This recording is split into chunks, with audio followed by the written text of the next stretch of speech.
Insanity is doing the same thing over and over again and expecting different results. But if you're ready to level up your life and get results that truly matter in your health, business, mindset, and relationships, then this is the podcast for you.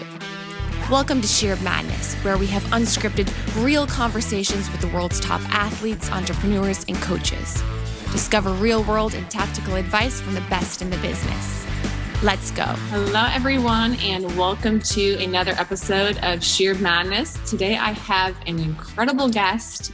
Her name is Dr. Amy Shah, and she is a double board certified medical doctor and wellness expert who specializes in allergy, immunology, hormones, and all things gut health. Whoop, whoop. She graduated from Cornell University's School of Nutrition and went on to complete her MD residency and fellowship training at Einstein, Harvard, and Columbia University hospitals. She's been named in the top doc list of 2016, 17, 18, 19, and 20 by Phoenix Magazine and featured on national TV and magazines such as Elle, People, Shape, and Allure. She lives in Phoenix, Arizona, loves being active, and is married with 2 children. Today, we're going to be diving into her brand new book, I'm So Effing Tired, which we're going to be talking about all things burnout. So thank you so much for coming on today here, Dr. Shah. Oh, thank you so much for having me, Rachel. Yes. So I have yet to have anybody come on my podcast and really talk about burnout. And I can attest to being at burnout probably even a couple times this year. And I think it's something that we don't talk about very much because honestly, probably most of us are tired, we're fatigued, and now it's just become the normal. And I even think in the world of entrepreneurs and success quite a bit as well too. It's almost like, a medal that we give people. Like if you're so tired, that's great. That means you're doing so well and you're successful. So before we dive into some of the nitty gritty of everything, what really is even burnout to start with? Yeah, burnout is characterized by not only just fatigue, but also, loss of interest in your job and feeling like your mood is changing. And there's so much feeling stressed or anxious. I think so many of us can relate to this because burnout is so prevalent and it's gone up 33% in this last year because the pandemic really brought out some of the stressors in our life. So burnout is a hot topic right now. Yeah, but what's the difference between burnout and stress necessarily? Because I think we can all attest to, especially this last year, like it's been a pretty stressful, 2020 and 2021 has also been pretty stressful here in Texas. We just had like a massive snowstorm and then, the election and all that stuff too. And, we're all very stressed, but what's the difference between the two? How would you define that? That's a really great question. So stress is a short-term thing, and you're able to kind of recover over a day off or a weekend. Burnout is a little longer term. It's like feeling those Sunday blues every weekend. It's that feeling of not being so motivated at the things that you need to get done. Burnout is very similar and has overlap, but it's more of a serious issue, especially for people who are working. And employers really need to watch out about burnout because this is something that not only makes their employees fatigue, but it also makes them lose some interest and motivation and doing a good job. And I think, Rachel, I've been there. I don't know if you've ever felt that way, but there's been times where I've been stressed and I'm able to recover from it. And then there's times that I have been burned out in the past where it's not just, morning off that you can recover from what's going on. Yeah. I can think of a very specific burnout that I actually had this year. And it was probably one of like the scariest things that I've actually ever gone through. And I think when you really reach burnout, it's so different than stress. And just an example of what it looked like for me is, I mean, I was working really, really long hours. I run my own nutrition practice. I have my own team of dietitians, and I took on a bit more than I could chew. You know, it looked really great on paper, but I was doing way, way, way too much. And, you know, I always take care of my health, but this was like one of the first times, at least recently, that I started to notice my health take a downward spiral. And during this burnout, my body just completely wasn't able to go to sleep anymore. And I was so exhausted. Like I would go to bed each night, like, okay, I'm ready. I'm so tired. I'm going to go to sleep. And then my body just couldn't even enter into this like the whole phase of sleep. I couldn't enter into the deep sleep, the REM or anything. And I just laid there. And then the next day I would wake up and, you know, try to go on throughout my day, push through, drink a bunch of coffee that day, kind of push through my work. And then I was like, okay, today I'm going to get some sleep. I'm going to finally get some sleep. And it started to kind of go in this downward spiral, and I couldn't get any sleep at all. And I was like, this doesn't make any sense. I am so exhausted. I am so tired. And I think that was the first time where I really reached like a true burnout. And I had to literally just step back and say, I couldn't see clients for a while. I couldn't, you know, do anything. I literally felt like I was almost like drunk during the day, just had this fog over me. And it was really scary to be at that place of burnout. And it made me reassess a lot of things in my life. And especially for someone who's, you know, a health advocate, you know, I felt like I was taking good care of myself, but this was the first time from a complete work setting that I had really, you know, pushed my body too far. So, you know, I can definitely attest to that burnout. But have you experienced that, or had people experience that sleep part of it? Absolutely. When I had my own burnout journey, sleep was a big part of it. I wouldn't let myself sleep a lot because I thought I was wasting time, just like you. I was overworking and I was wearing my burnout as kind of badge of honor, saying I'm so tired, so stressed, you know, and really dreading getting through the day, really not feeling energy. And then at night, I would be wired and tired, all like both at once. And then I would wake up in the middle of the night, usually around the same time, like between 3 and 5 a.m., because that's when you have a little bit of a cortisol, like a spike, just tiny one. And when you're already stressed, it will wake you up. And so I had major sleep issues, both falling asleep and staying asleep. And just like you felt like I was working in a fog, like there wasn't enough caffeine in the world that could make me feel better, you know, that kind of feeling.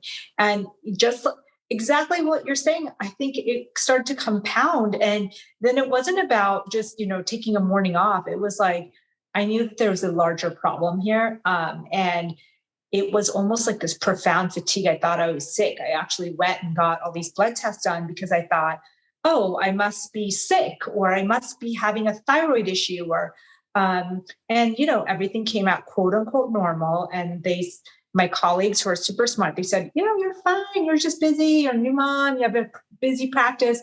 And that's how my whole journey and why I wrote the book even happened, is because of that experience. Yeah. I even got a COVID test because my burnout was in 2020. And I thought the same thing. I thought I was actually getting sick. And I was like, maybe these are the early onset symptoms of COVID. Even came back negative. And I was like, okay, everything's fine. But what are some of like the early like symptoms that people get when they're reaching burnout? And we're kind of going from that stress phase that's maybe kind of short term that we all deal with to really entering a true burnout. There's so many different things. Everybody is very, very different, but stress, one of the biggest things that I notice is, you know, the fatigue that your body feels, because not only is it maybe inflamed from stress, but maybe inflamed from not taking care of yourself really well in regards to food and sleep. That profound fatigue that happens is a little different than just feeling stress for a short period of time. And for example, I am feeling a lot of stress with the book launch because there's a busy schedule. I have to be on all the time. And however, I know that this is a short-term acute stress and I'm able to kind of push through. But with burnout, it almost becomes like there's no like ebbs and flows. It's just kind of all melding into one. So fatigue is the biggest thing. And then mood changes. A lot of people feel really irritable when they start to burn out. That was really true for me. I was so irritable and I couldn't figure out whether it was, because I was having so much caffeine or, that feeling of like you're tired and you're impatient and you're irritable. And that just gets exacerbated by caffeine. So that's when I knew I was starting to enter into kind of a phase. But I think it can be really different. That's why it's so hard to put, a finger on it, because there's really no DSM psychiatric diagnosis or some kind of medical diagnosis. Is something that's very subjective to each person, but definitely will feel more chronic than just a short-term stress. Yeah. And I liked what you said earlier, where you said wired and tired. And I think that's a perfect way to describe it. It's not just a fatigue, and it's not just anxiety, like you're exhausted. And then you have this anxiety though, and this wired, and it's still that cortisol, that stress hormone is constantly high. What is actually happening to the circadian rhythm when we're reaching burnout? Because I know when we're under short-term stressors, we get a cortisol spike, and that's normal. And that's our body's defense mechanism. But when we're under this chronic stress or we're in burnout, it's a bit different. And what is it doing to the body? Yeah. So we have an HPA axis. So think of hormones like a highway. It starts from your brain, and they, the cars are little hormones, and they enter this highway and they exit off at the organs like the thyroid or the adrenals. And if there's an accident anywhere on that highway, you're going to get slowed down the entire system. So you can imagine why a lot of people think that they have adrenal fatigue. But what I argue in the book is that it's actually a problem of the entire pathway. It can likely be starting from the brain. So when our brain feels stress, so in our limbic system, part of our brain that feels stress, it will stop or alter the hormone highway. Okay, it will create more cortisol. It will turn down the sex hormones. It will affect the thyroid. It will affect the adrenal. So it's basically the thoughts that you have in your mind have so much to do with your hormonal system. And so trying to treat that with supplements or trying to spot treat that with saying, okay, my thyroid, my adrenals, my ovaries is not that great of a strategy. You don't want to just add like testosterone or estrogen, progesterone or thyroid hormone without actually fixing the root cause, which is that the stress in your brain or the stress on your body from the foods you're eating or the lack of sleep is causing the hormonal imbalance. Now, there's this theory, and it's a very, very interesting theory. Basically, there is a hormone precursor to cortisol, our stress hormone. It's called pregnenolone. Pregnenolone is also the precursor for a lot of our other hormones, including sex hormones like progesterone, estrogen, or testosterone for men. When we are pumping out cortisol and we need more cortisol, we steal pregnenolone precursor so that there's not enough to make the other hormones. And so people will notice issues all around when their cortisol level is really high, because you have to, when you're pumping out so much cortisol, it has to come from somewhere.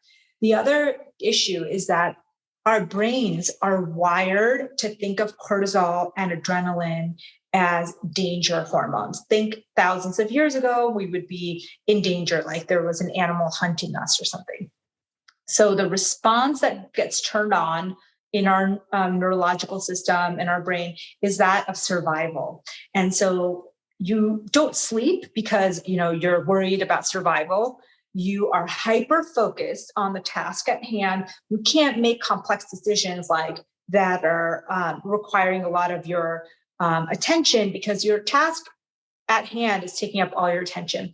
All your big muscles get all the blood flow, and your digestive system gets very little because they're thinking, okay, let's just focus on survival right now, not on repair and digestion, right? So people will notice their skin is bad, their hair is bad, their digestion is bad. They can't make complex decisions, or they're having trouble thinking because their body is in a mode of emergency, which was served us really well, evolutionarily. But now, a nasty email or a deadline can set off the same reaction, and we're in a place of, insomnia, palpitations, anxiety, poor digestion, poor hormone function outside of cortisol. And so that's what often is termed adrenal fatigue in the lay media, but really it's a problem of the entire hormonal system. Yeah, and it's a brain-related problem. And when we address one of the systems, we're really missing the overall picture. And now, and we work with my practice with a lot of people with gut issues, and that's probably like our area of expertise, just because of my own gut issues, and that's what got me into this field. And I'm a big believer that the whole person must heal in order for the gut to function optimally. And I see all these clients who come to me who are taking a bunch of supplements and, probably even doing some good things with their diet, but they're under so much physical and emotional stress and their gut just can't heal. And precisely with what you just said there, when you're in this constant state of fight or flight, cortisol's pumping, adrenaline's pumping, it's shutting down our whole digestive system, and all of our blood flow is going to our extremities. Like we're trying to run from a tiger. And if that's chronic, that's problematic. And what I always explain to my clients is there's short-term stressors. Like when you're getting in that workout at the gym, good, cortisol, we want it to be a little bit high. We want the blood flow to be going to our muscle tissue. But when, every single day, like in burnout, all of your blood flow is going to your extremities. It's not going to your digestive system. We're never in that state of rest and digest. This is when we start to develop a lot of these gut related issues, and our gut really can't heal properly as well too. So we need to address the emotional, the physical side of stress simultaneously versus just addressing the diet.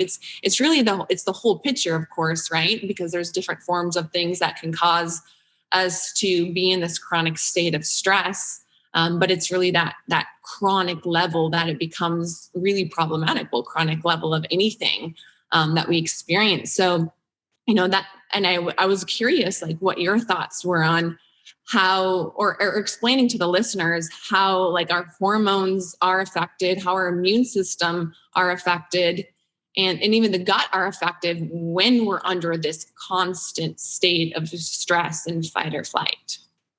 Yeah, that's a great question. I mean, in the time of COVID, we all started to pay attention to our immune systems.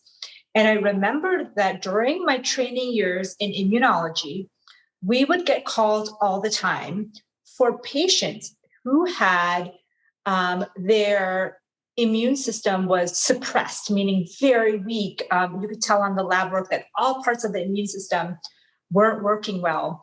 And time after time, it was because they were stressed in some way. Either they got surgery and they had a physical stress, or there was another stress going on, another illness going on, but that would literally dampen the entire immune response.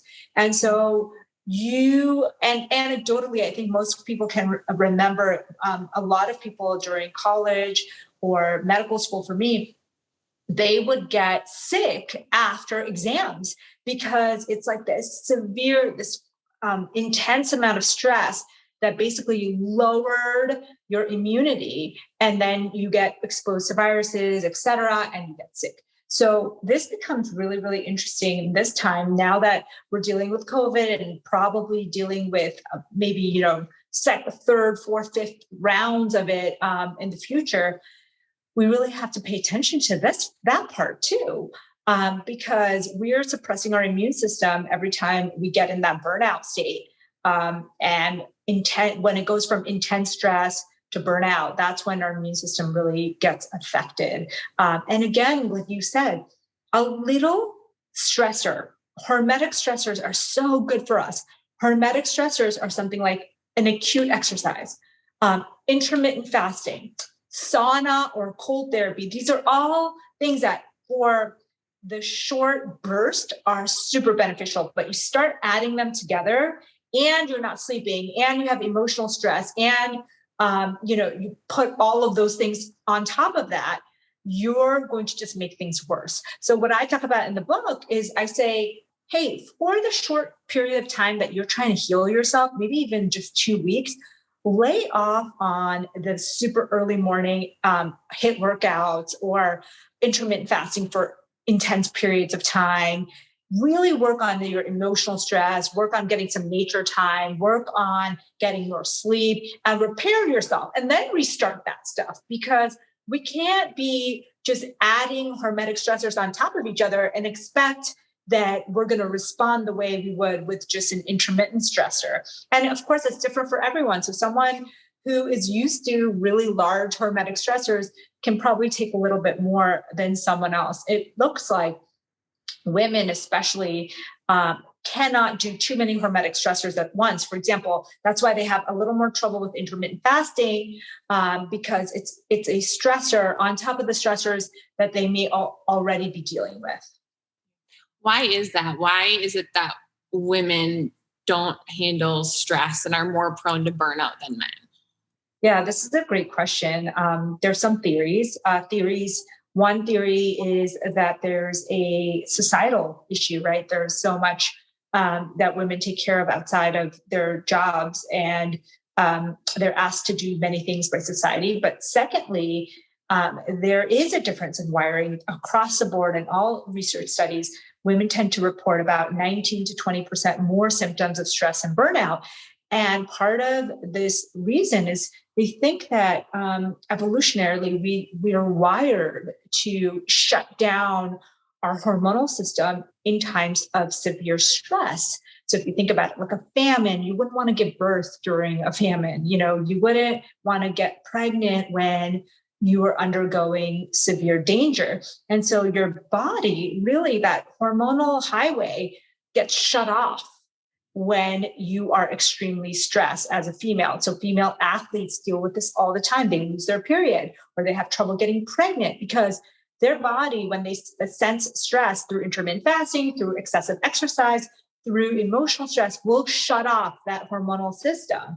And how it will show up is that you missed your period or your period's irregular or you have trouble getting pregnant. And I think this is what anyone who trains athletes or people who do intermittent fasting sees this with women pretty regularly. Mm-hmm. I actually can think of a client specifically I've been working with, and I'd love to even get like your thoughts on this, but what do you do with that patient like of yours who, let's say, is an athlete who runs marathons and is constantly under this state of stress, maybe not getting a whole lot of sleep, and they're working on their diet, they're dealing with like a lot of these health issues and gut issues, but they refuse to back off on the training. And that's kind of like an area I've ran into because, probably a lot of these things were brought on by the training, but I feel like, so many of us we're looking at the diet, nutrition, we're looking at these fixes, which are all very, very important, but we're really missing that whole stressor. And a lot of my gut issues came about because I was a bodybuilder. I was doing competitions, emotional stress, definitely physical stress that I was under, probably dietary stress too, being in a good caloric deficit with getting to that % body fat that you have to get to.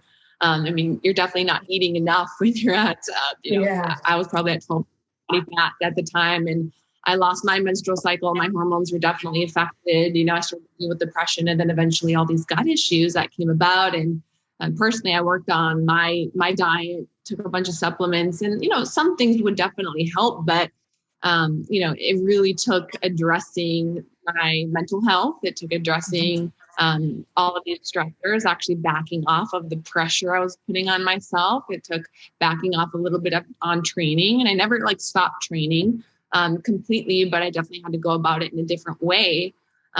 So what would be your thoughts for someone, let's say, who is an athlete or is under this amount of stress? Would you suggest them to completely back off, or how would you go about that? Yeah, that's a great question. So some people will respond like you did, and with just changing a few things. For example, start with really fixing sleep. I mean, as you know, sometimes you fix their sleep and things start to really work much better. And then you start to fix the lifestyle and maybe you back off on the training so that there's some mixed in. Mix is different types of training. So there's like intense workouts. Anyways, we're supposed to be doing that, but like intense workouts with recovery workouts.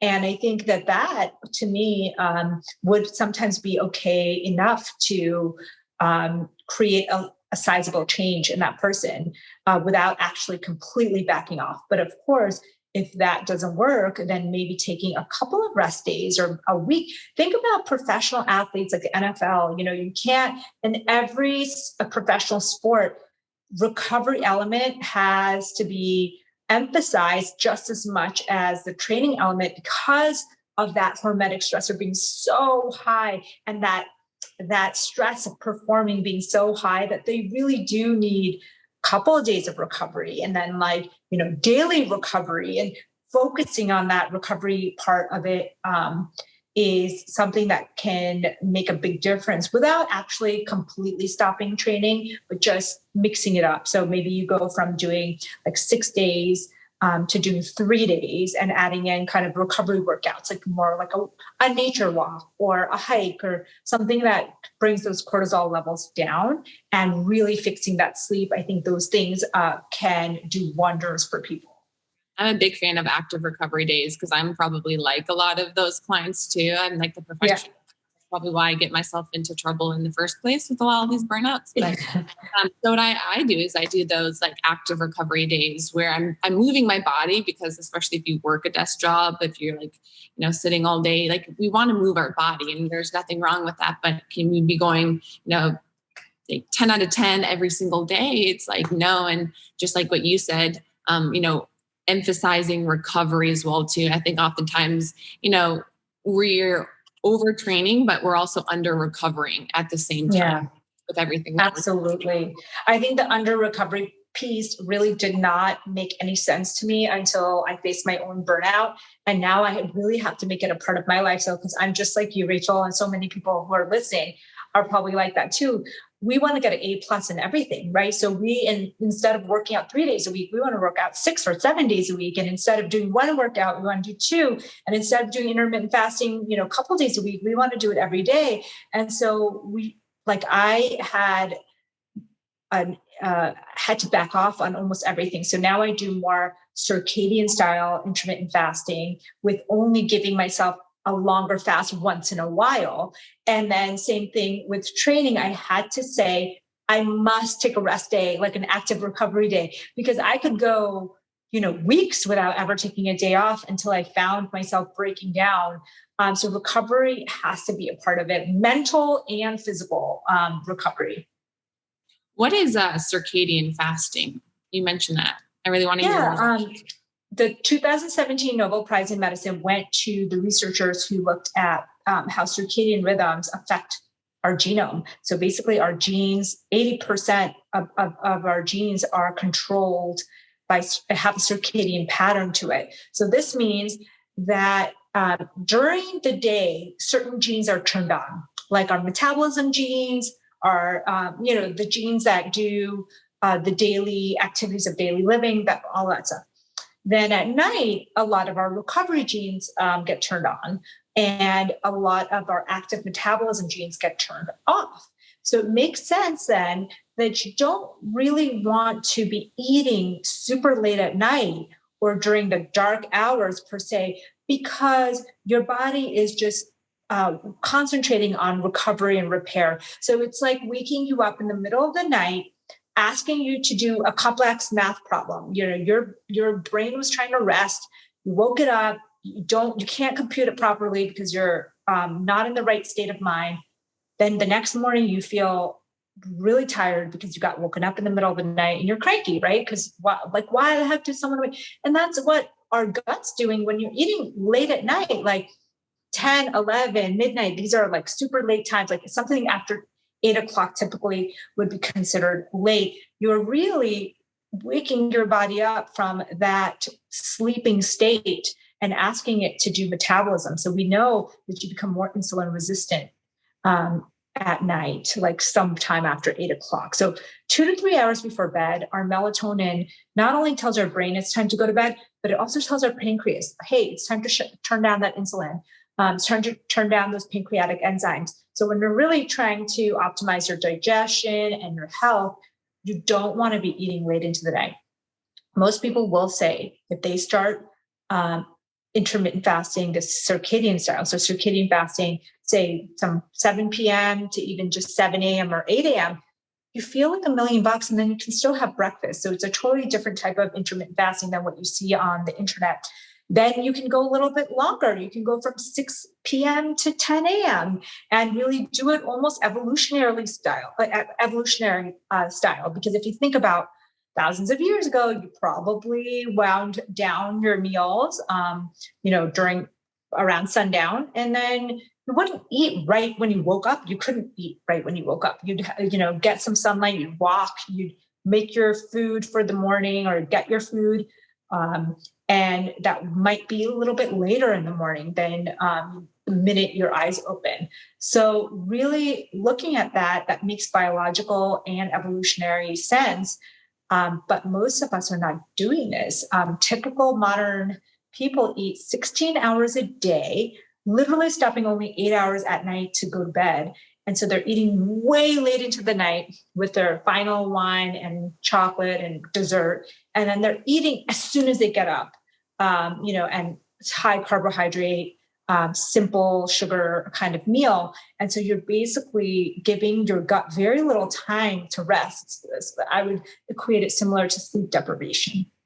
Yeah, we actually did a podcast recently on intermittent fasting, the benefits, and we talked about the circadian rhythm and the benefits to that. And I'm always blown away when I work with people and I tell them to make sure they're at least getting a 12-hour fast, that they're like, oh, that's a lot of fasting. And I'm like, actually, that's normal. Yeah. 2 hours before bed, 2 hours after you wake up. For most people, half your day you're eating, half the day you're not eating. And I think we fall into this old myth, and the whole myth just needs to die already, about the whole eat small meals constantly throughout the day to keep your metabolism going. Like never, ever, ever in history did we ever eat that way. Like we would eat until we were full and we'd be satisfied, and then we'd wait and we'd eat again, and we weren't snacking, wait until the late, nights of everything. Like we have never eaten like this, like ever. And so the 12-hour fasting, like I always tell my clients, like that's the bare minimum. Like we need to be getting 12 hours, especially if you're dealing with gut issues. And we talked about in that podcast that we get these cleaning waves that actually clean the gut, our body's migrating motor complex. And especially for people who are dealing with gut issues, if you're constantly eating throughout the day and you're not getting that MMC complex activation throughout the night, that can be disrupted from circadian rhythm issues. That can be disrupted from just constantly eating, blood sugar issues. Then we're not really going to be able to clean out our guts. This is when we start to get gut dysbiosis, toxicities that build up in the body. We start to get things like leaky gut quite a bit as well too that come about. So I just want to reiterate what you said of how important that is, that fasting period. And it's something that's so simple that people can do. It costs zero money. Like we talk about like buying organic food and all this, which are great. But, the fasting is just such a simple thing that we can do. And I often find that it makes such a impact too with your energy throughout the day, because like you said, we typically eat first when we wake up, especially when we eat these carbohydrate meals. Immediately we spike our blood sugar right first thing in the morning. So, what we really want to do is try to emphasize keeping our blood sugar stable too. And especially when we're dealing with circadian rhythm issues, I found that to be very, very helpful as well too. For somebody who's kind of entering into burnout or in the midst of burnout, what suggestions would you give them for getting out of that quickly, because I know when you're in it, because I've been there from what I was telling earlier, like it's hard. Like it's really hard to break that cycle when you're in that true burnout phase. Like I could not get my body to sleep. And this was when I was trying to like probably rely on, during the day to stay awake, caffeine. And then at night, like, okay, I'm going to take some extra melatonin. And, a doctor even wanted to give me, sleep medication to try to just break that cycle. And I didn't want to do that. And it's just so hard to get out of that. So, what tips would you give someone who's in that state? That's absolutely the population of people that I'm talking to with the book. Really what I'm saying is let's start step by step. Step by step.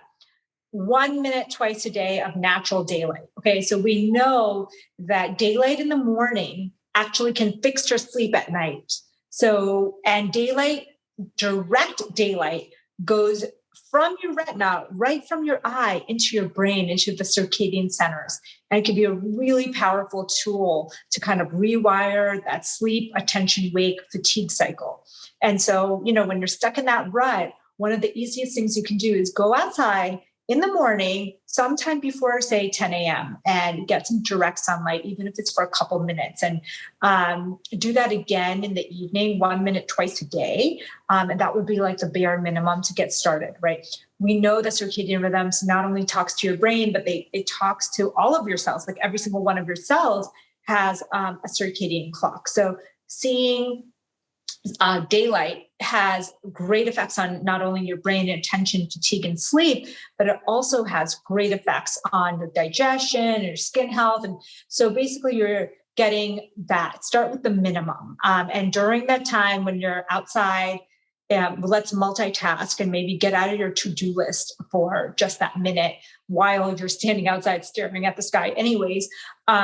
Maybe you do some slow, deep breathing. So stimulating that vagus nerve is a way to counteract the stress in your life. So Rachel, you and I both know that when you're in burnout, you can't even get out of your to-do list. It's very difficult. So spending a minute feels like a long time, but that's a really great way to just get out of your to-do list for a minute.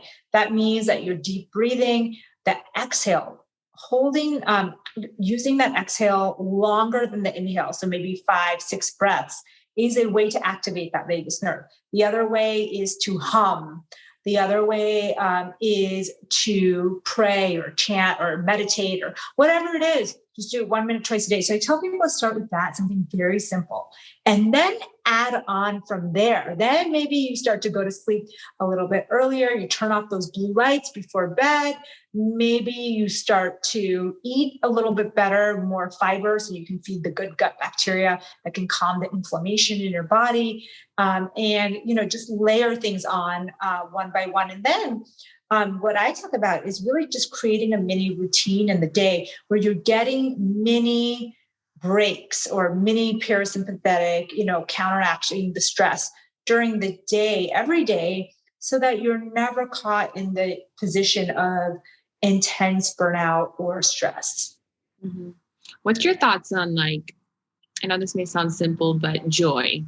And I think that's something that's neglected quite a bit. Yeah. Let's us to that one again. Everything I talk about, I've gone through myself that my clients have gone through.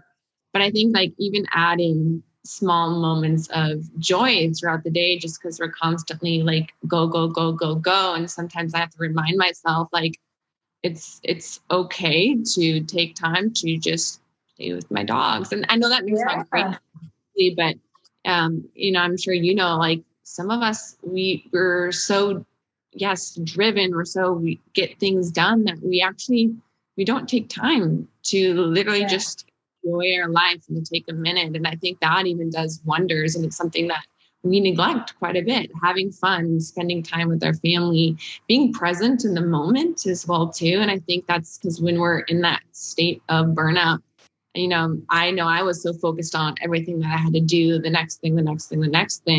We're so out of our body.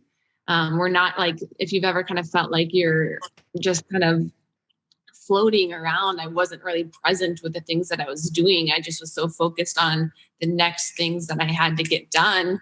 If I could have literally just looked around me and like I wasn't even here, it felt like. And I think that was also what was so scary. And I love meditation. That's something that helped me tremendously. So I can attest for that, getting outside, being in nature, whatever you can do that brings you back to that present moment. And sometimes we literally have to like pull ourselves out of it. And when I catch myself like focusing on next thing, I have to pull myself back into the moment of like all of those things will be there still when I get to them later. But right here, right now, this is where I'm at, focus on being here in the present. And it's amazing how, like the active act, like meditation, like the practice of being present, that's helped me. But also I think there's the daily life practice too, when we're driving in the car, when we're in the midst of work and just bringing ourselves back into that present moment too. I think that can be incredibly helpful too.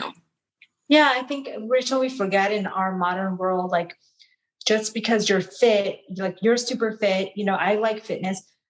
Just because you're fit and your diet is on point, that doesn't make you healthy per se. Like you still have to work on all, like that quote says, like if you're not working on what's in your heart and what's in your mind, you're not truly healthy. And if you're not at peace and you're not happy, then nothing else really counts. So I think about Eastern, medical practices, Chinese and Ayurveda. They really do focus on the whole person and full body happiness and health. Whereas in the Western system, we focus on, injury and fixing the problem rather than getting to that goal state of happiness and peace. And that's what health means there. So I think we need to remember that, hey, we have dopamine, we have serotonin, we have oxytocin, and we need to do things every day to release those brain chemicals so that we can counteract the stress. Part of the reason we are getting burned out is we never counteract our nervous system from being in the sympathetic mode, and then our brain from, we never give it some brain chemicals that can actually counteract the brain effects of stress. So things like what you described, cuddling or playing with your dog, that's an oxytocin booster. Then, serotonin, it can be something like being in nature is a great serotonin boost. And then there's dopamine. There's like some foods that you can eat that are like actually dopamine precursors, but trying a new task, like a new hobby, that's kind of the reward and motivation center. So really doing something that has like small incremental steps that you can get better at. So these are all ways that you can counteract stress, like biochemically, that seem like they were programmed in society before, but they're not programmed in our society anymore. Yeah, I believe 100%. And I think kind of just even with this whole podcast, what's so cool about this is I'm a nutritionist. I focus on diet quite a bit. You're a doctor and you, of course, address things like with gut and immune system, hormones, but you're talking about the power of the mind. You're talking about stress and stress, diet, all of these things are very much interconnected. And I think so often we just try to pick one thing. It's because of this. It's because of just my diet. It's because of, just because I'm stressed out, but really it is a combination between everything. It is that holistic approach to what we're looking at. We have to, whole body healing in order to be healthy overall. And I think that's what I love about your work, as a doctor, because you're addressing stress. And I think most doctors, in Western medicine, we do take more of this Band-Aid approach to what's going on, pop a pill, you can't sleep here, there's a medication for that, you have gut issues, here's some laxatives, some pain medication, you're depressed, here's an antidepressant, we just fall into this vicious cycle, and they're all just Band-Aids to really these underlying issues, which most often come from stress, diet, sleep, all these lifestyle different things. And, I think we can take a preventative approach. And, I think sometimes there are these lessons that we go through of burnout, and hopefully we can learn to reassess and go things about it a different way. I know personally, I kind of sensed, after that first burnout, I was getting to a point again where like some of the same symptoms were coming about. My sleep really wasn't so good. But the second time around, I was really able to kind of stop myself, take a step back and be like, no, no, no, no, no. We're not going down this rabbit hole again, and make some of these changes in my own life. And I think, for those who are listening today, even if they can incorporate some of the things that you mentioned, whether it be the circadian fasting, whether it be getting outside for some sunlight a couple times per day, it's going to make a tremendous impact in their health. And they don't have to be always massive, massive changes. Sometimes I'm even surprised to the days where I'm at work and I just allow myself to take like a real lunch break. And that may sound crazy. Like I allow myself to go outside to get the sunlight like you're talking about. And I come back and it's like, all my clients are having an afternoon. It's like a brand new Rachel. But sometimes when I don't do that and I think, okay, I'm just going to get more done. I'm going to work through my lunch of everything that I have to get done. Like I am just so exhausted at the end of that day. So even a little bit applying that to your schedule. So for those that are listening, is there anything else that you would want to add or tips that you think that people could take away from this here today? I think that the biggest thing you already touched on is that we need to build things in our daily routine. And it's not going to take hours, guys. It's going to take minutes, little switches. Like give yourself a little time in the morning to have mindfulness meditation outside, look at the sun. Maybe you do it again in the evening time. You turn down some of those blue lights. Maybe you edit who's energizing you and who's kind of bringing you down all the time, and really listening to what's going on in your life instead of always being in your head and doing the next thing, being too busy to even pause.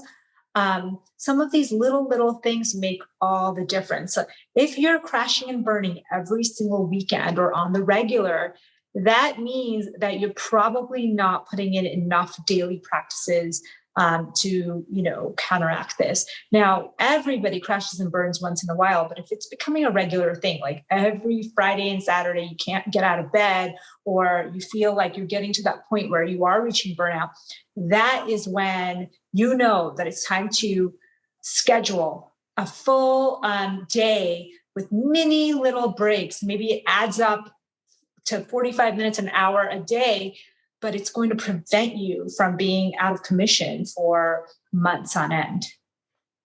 Awesome. So where can people hear more about this amazing things that you guys are you're talking about today, about your book, I'm Not So Effing Tired, and where can people find you? Yeah. So my book is called I'm So Effing Tired, and it is available in Amazon or anywhere books are sold, or I'mSoEffingTired.com. I'm over at FastingMD on Instagram, and I'm at AmyMDWellness.com. Awesome. Thank you so much. You guys definitely go check out her book so you can learn some more of this incredible information that Dr. Amy Shah has shared with us today. Check out her on Instagram. And thank you so much for coming on today, Amy. Thanks, Rachel. So fun.